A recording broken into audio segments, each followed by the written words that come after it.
If my love is without sacrifice, it is selfish.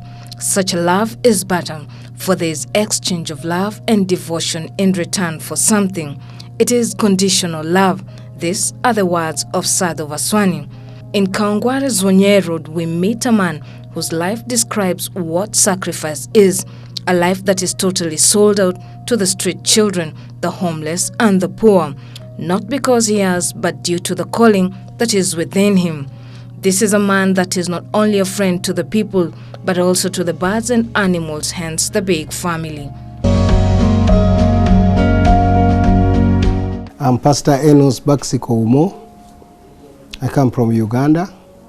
I'm a registered recognized refugee in this country with a permit to work and live in Kenya. Married to a Kenyan lady from Western Kenya, that's Busia, with 6 children, 3 boys, 3 girls. I came to Kenya in 1973. That was due to hostile rule of terror of Idi Amin. When I got recognized, immediately I got a job with the hotel industry in Kenya. As before I came to Kenya, I was a manager training in the hotels. I came here in Nairobi, I formed a group, training group. We used to train cooks and waiters. But then there was a burden in my heart. Remember when I settled in Busia, I started a program known as Ex-Prisoner Christian Ministry for aiding orphans. I could talk to these people, I had a burden. When I talk to them, somebody tells me I was in committee, maximum prison for 15 years. Then I was again sentenced in Naivasha maximum prison. I said, why are you repeating all this crime? They could tell you, no, when I come to the community, people don't like me. They call me Muisi, a thief. So I prefer going back to the same crime. Then I asked, what were you doing in the industry, in the prison? They could tell me, you know, when we're in prison, we are trained in skills. Some tells you, I've been a welder, I've been doing carpentry, I've learned bricklaying, I've learned tailoring. And since I had money, I said I can part with what I have. What machines do you want me to buy for you? If somebody is doing welding, I buy him a welding machine, I buy the material, then I tell him strictly, 10% of what you produce, give it to me, please, so that I can pay for school fees for the orphans, those who are needy. I did it in Busia. I had 18 families of ex-prisoners that I was supporting. They have workshops up to now. So now the resolution was passed by the United Nations High Commissioner's Office that all refugees from the border and supposed to be 50 kilometers away from their border.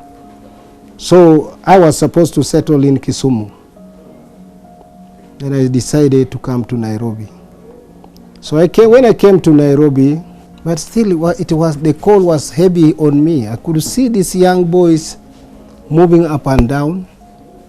They are not working. They have no families. Tomorrow in the morning you see them again snipping glue and gum. Very early in the morning I could go witnessing to these boys and girls. That wasn't enough. The call was heavy on me. I could not work with the hotel industry anymore. I started now witnessing to them. I did what we call child evangelism. Child evangelism was to witness to them about Jesus, about the love of God, and they were giving their lives to the Lord. I record down. Then I learned that there was a need for me to know why they go to the street. So on Wednesdays, I was found in Aga Khan Walk. I talk to friends, they give me money, I buy milk, I buy bread, I feed them, I talk to them. They will be ready to change their lives. Then I transferred a feeding program on Fridays in Jibaji Garden. Jibaji Gardens, I was there feeding these children, telling them about the love of God. these children were, in the year 1993, these children were ready for rehabilitation. So my aim was to pick these children from the Dagoretti division. So I was focusing on the boys and girls from the Dagoretti division. So the year 1993, July, is when I completed my mission. I got 262 boys and girls from the streets of Nairobi to the center. And as I was doing my things, as you see, my motto is, in everything I do by faith. I didn't have a sponsor, I didn't have a donor. I started fasting for God to open for me the door to start this program. I remember I identified a house across the road. There was a Busaba, the local brew. There was a nightclub, and they had accommodation, that is lodgings. I went straight to the owner after fasting in the bush. I went straight to the owner. I said, I want you to stop all what is happening here. I want to change this place to be a center for street boys and girls. Then he asked me, do you have money? I said, I have money, and I was full of faith. I went to Hampton Guest House, full of faith. I found a young, beautiful lady like you. I asked her, do you have a visitor who has spent a night here? I said, visitor from where? I said, let me look at your book. I looked at the admission book, the reception book. I found a missionary known as Berry Kitchen. I said, this is the man I want. Then he called the man to me. When he called the man to me, I told him I'm a Baptist pastor.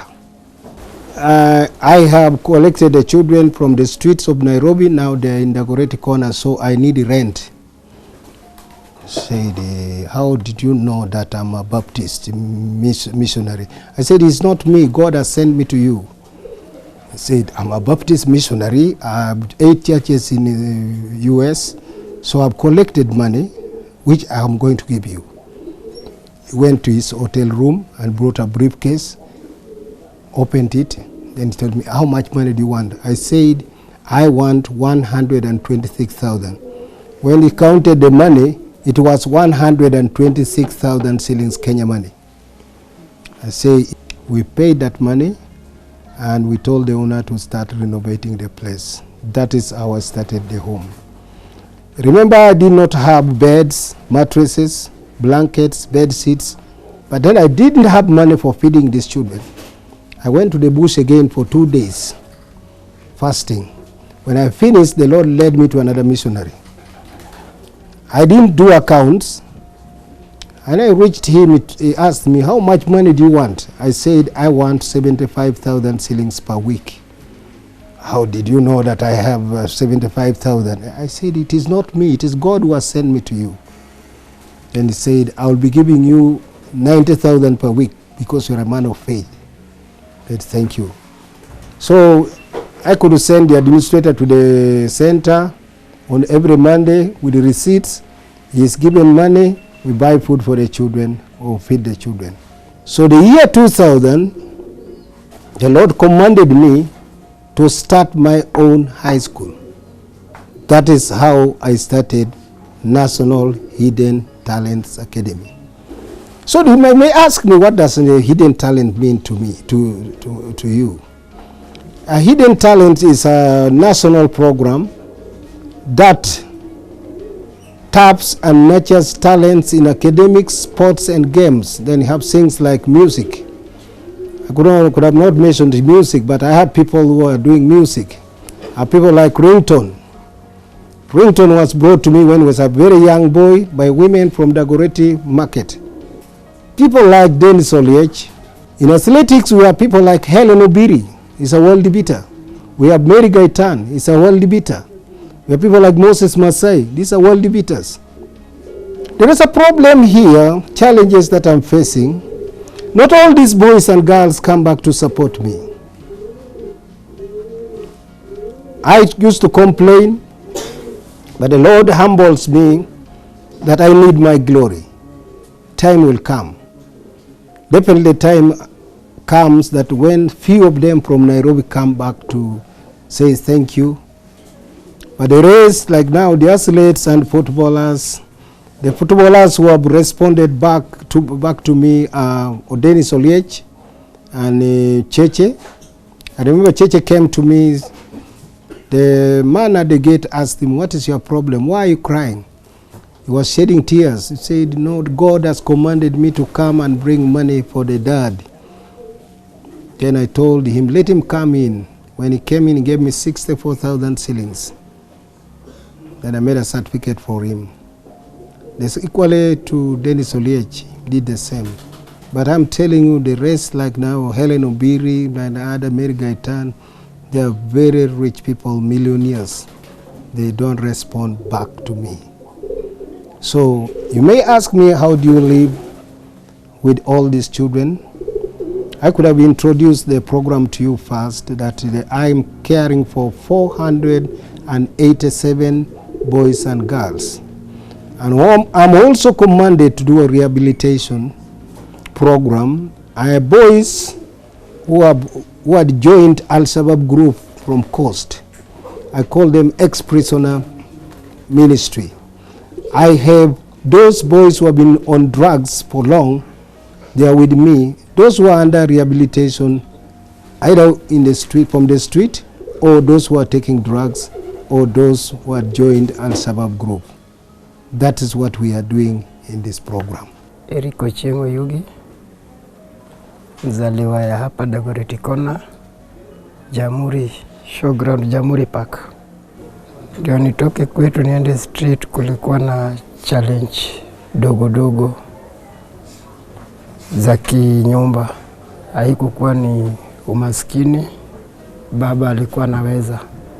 Haikukuwa changamoto rahisi, na haikukuwa pia na mambo zenye unaweza kusema unaweza kustumu mzazi. Ilikuwa ni kitu tunaitwa kichwa ngumu, kutoelewa. Kwa hiyo wakati naona kutoelewa, na kulikuwa na sababu yake juu. Kama ingefanyika hivyo, labda pia huduma kama hii ingekuwa. Niliingia street, nikakaa street. Kabla sijaingia street, nilikuwa nimejuana na pastor.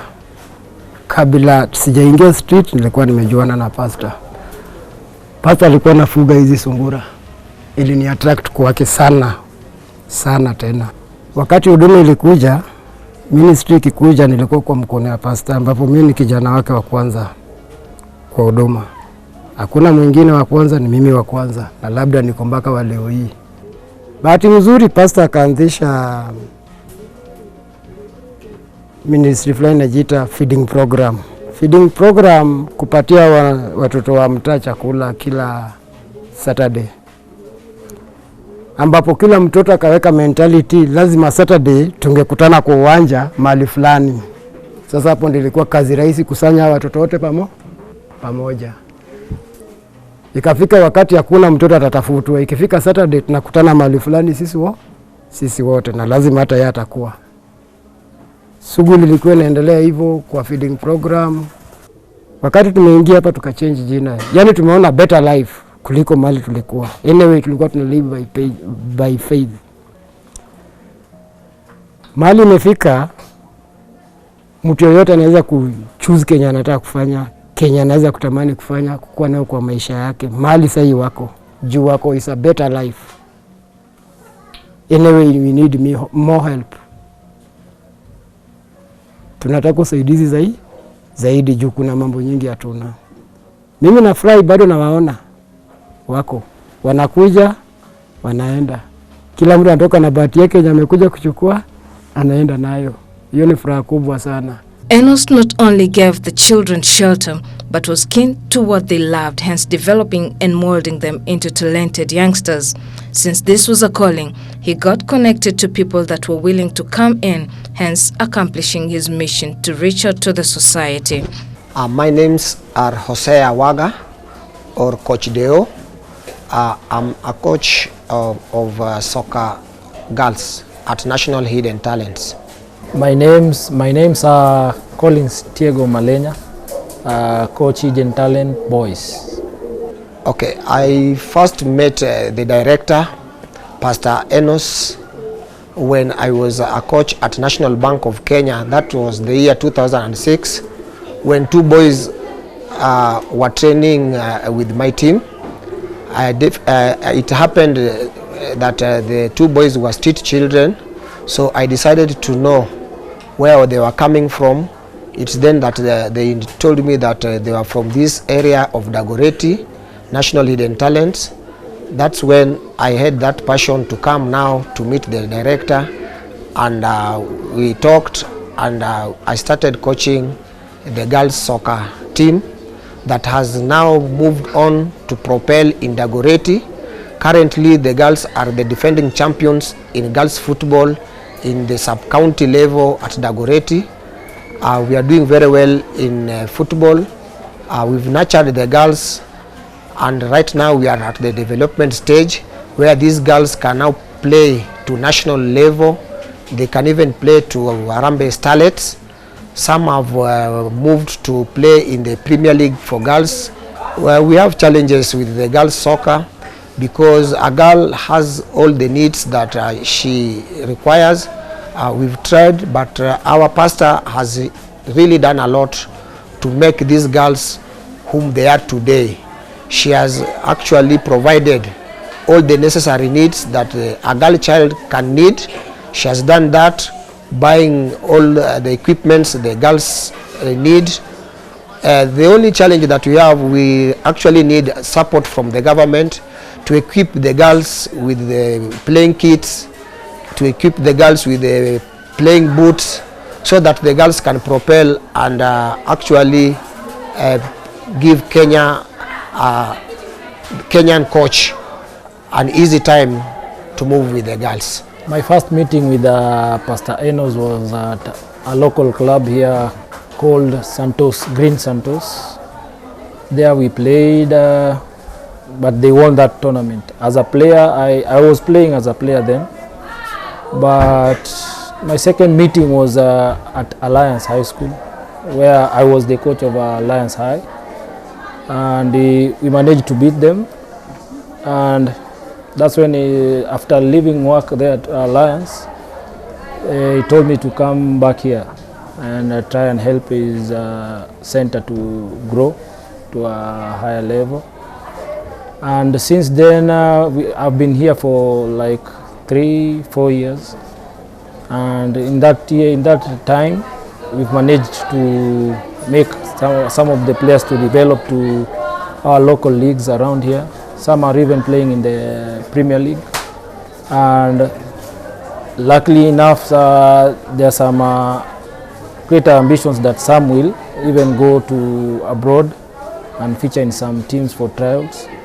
So in those 3 years also, I can say it has been challenging to us as coaches to develop the kids, because since some of them have a difficult background, something like that, but we've managed to at least bring them to shape and try to develop them as a person, not only as a footballer. And yeah. It is said dads and sons can have various relationships. It is really sad if they're limited to the biological relationships only. But if you are on good terms with your father, you're truly a happy person. This is exactly what is portrayed in Stephen Wandera's life, who also spends most of his time reaching out to drug addicts, among others. Kwa majina naitwa Stephen Boni, na kitu ningetaka kuambia, hapa ndani tunapitia mengi, lakini kwa grace ya Mungu tuna survive. Hata mimi ni mmoja wa kukua hapa. Babangu ametuchukua kama watoto wengine, ametulea kama watoto wengine. Kusoma nimesomea hapa, nikafika form 3 sikumaliza shule. Nikaamua kutoka nianze maisha yangu. Kwa grace ya Mungu nika make life kiasi kung'ang'ana, na mimi nashukuru Mungu kuona vile babangu anaendelea. Yeye ameninspire sana kwa ile mambo amefanya. Ni mengi anapitia. Najua hapa tuna sponsor, tunakula by faith. Hata hiyo ni mambo tulikuwa tunaishi nayo kuanzia kitambo mpaka saa hii. Tunakula kwa imani, tunaishi kwa imani, kwa grace ya Mungu. hata mimi kuna mambo naendelesha huko nje, kusaidia vijana mtaa, kuongelesha vijana waache drugs, kuongelesha wasichana kutembea mitaani, kuongelesha wamama, kuwapatia hope ya maisha. Hata saa zile sina kazi, mimi kuja hapa kuongelesha pia vijana huko. Na pia niko na team inaitwa FC Bundes. FC Bundes nilianzisha 2016. Saa hii kama vijana wa 6, kuna wale watatu wako ng'ambo na watatu pia wanachezea kama Harambee Stars under 20.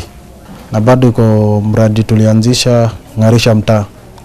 Tunaifanyanga kwa mwezi mara 2, kusafisha mtaa, kutembelea wazazi, kutembelea wale watu wajiwezi, at least kuwapatia hope ya maisha. Ma MP, ma councilor wetu waone kitu tunafanya ndio waweze kutusupport vijana wache kwa mtaa, wafanye kitu, wafanye kazi. At least hata kama wanaweza tuletea vitu kama drum, pump, vitu hizo za pump za maji, wafanye makaosh. Juu kwa wale wanafanya kaosh lakini wanaenda wanachota maji pengine kwa mtaro ndio washe nayo gari. Ndio hizo mambo tunaangalia mtaani. Na pia change hapa, God to bless, at least alete change hapa, tupote ma sponsor, walimu wakuwe kwa wingi. At least unajua hata walimu wakikuwa kwa wingi, at least watoto wataperform. Hiyo ndo maombi yangu. Na babangu ameinspire sana. Mimi nimegrow nikiona vile babangu vitu wanapitia, ile mambo wanafanya. Nimekuwa nikiona vitu wanafanya polepole, ninakuwa nikigrow nikiona vitu wanafanya. At least hata mimi itafika day ile mambo walikuwa wanafanya pengine nitakuja nifanye perfect kwa mpango ya Mungu. My vision is not limited to the what we call religion. I have many boys from Mombasa who are Muslims. I have tapped into talents from Kibera, slums, from Muslim. I remember in this center I had a Sheikh Mohammed Matofu, who was a very big Muslim, was with me here. He came here as a refugee. I received him. Then I have a Sheikh Professor Nyakundi, who also came from Kisii as a needy boy. I supported him. He's now a big person somewhere. I have somebody working with the British Army as an engineer known as Mohammed. I have a boy who is in Tanzania now known as Juma. Those are Muslims. I'm talking to you. And these boys are very good to me. I don't force them to Christianity. I don't tell them, I want you to pray like me, like this. No, that is God. God's salvation is the work of God. It is not my work. So I have them. The only ones I don't give a hand, these who come from devil worshippers families. That one I must work hard to see that I change the life of that girl or boy to be the type of person God wants he or her to be.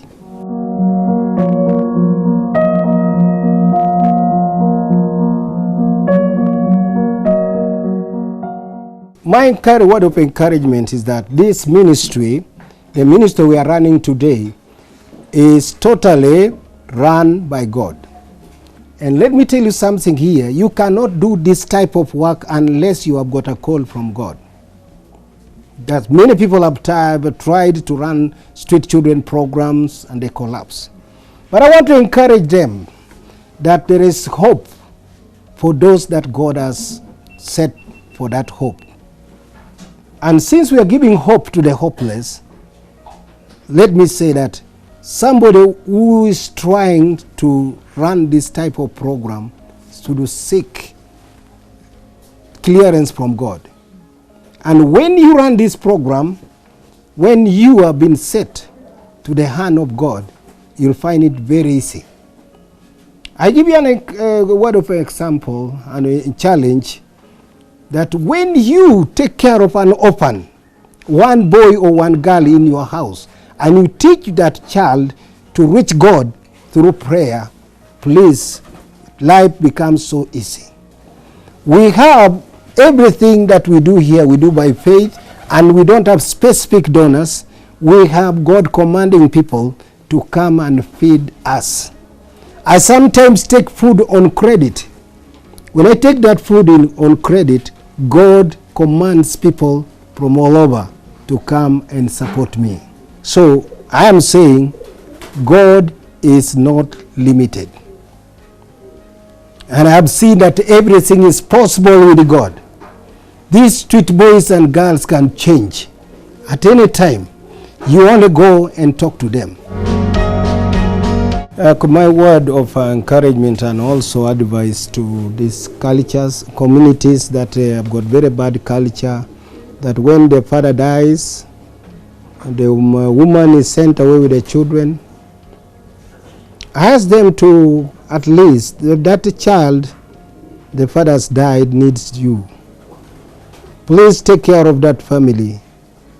And some of them say, the mother, what we have in our home does not belong to women, belongs to men. Let them accept this woman, knowing that a woman who has lost the husband is now a widow. And this widow needs the hand of God. And this hand of God is driving them to them. Now, another thing, these children, without mothers, without fathers, they are human beings like us. They need us to help them. I've seen here an uncle referring a child to me, and yet this uncle has got daughters and sons in Alliance High School, Precious Blood. And you know, when this child comes back to me during holidays, he or she is given a pocket money of 100 shillings. And yet the other one in Alliance is given 500 shillings. That is not good. Let's treat these children the same. If you are an uncle to the girl who is in a center like this, please treat these children as yours. And that is my word of advice. And may God bless the present president. There is a special office known as devolutional office. I have one of my daughters, the one educated here, working in that office. Sometimes when they have food, through a very kind woman known as Nancy, is a secretary. When they have anything extra, they call me, come and pick food for the children. May I pray for, I remain praying for this country. I call Kenya as a peace-loving country. And that's why I say, may God bless Kenya. May God bless the present president and others who are supporting him in that task of helping this country. With all this, we can conclude with Martin Luther King Jr.'s quote, which states, "Somewhere along the way, we must learn that there's nothing greater than to do something for others."